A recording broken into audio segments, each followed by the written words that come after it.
фетрға фурнитураларын тігіп болдық. Енді шеттерін қайшымен қиып алып тастаймыз.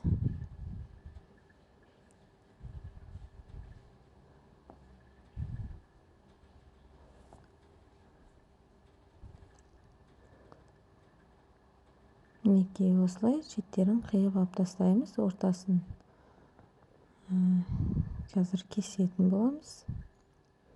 Мінекей осылай үшеуін бірдей шеттерін қиып дайындаймыз.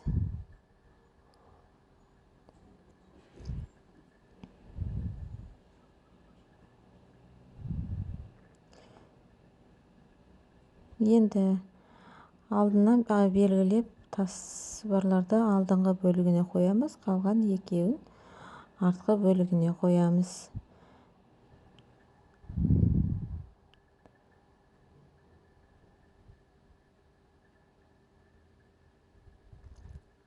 Үнемі мен осылай тастың алдына ерекшелеп қоямын.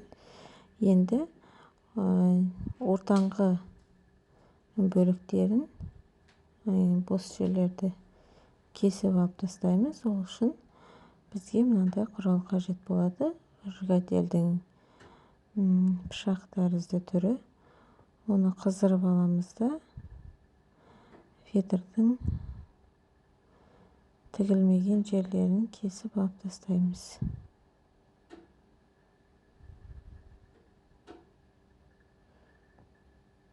Қайшы болса, қайшымен де кессеңіздер болады.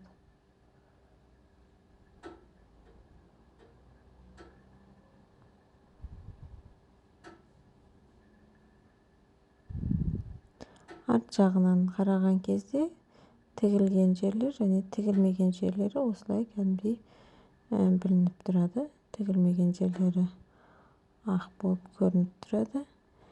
Жіптерін, тіккен жіптерімізді кесіп алмай, абайлап, ақырындап кесеміз. Яғни біз бір жіпті кесіп тастайтын болсақ, онда біздің тіккен хрустальдарымыз, фурнитураларымыз сөгіліп кетуі мүмкін. Мінекей абайлап, арт жақтарының барлығын ақырындап кесеміз.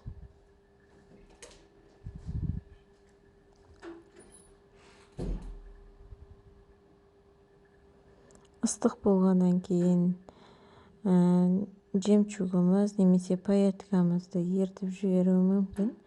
Сондықтан оларға да қатты тигізбей, ұқыптылықпен жұмыс жасаймыз. Выжигатель тиген жерлер тез мыжырайып, формасын күйгені көрініп қалады. Сондықтан бұл жерде ұқыптылық деген өте қажет.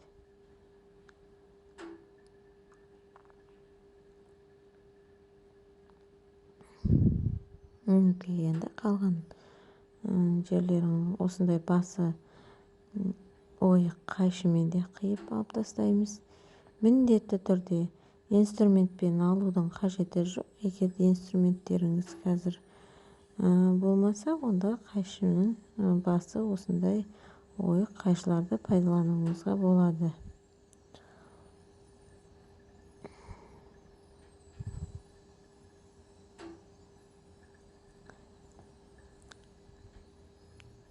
Енді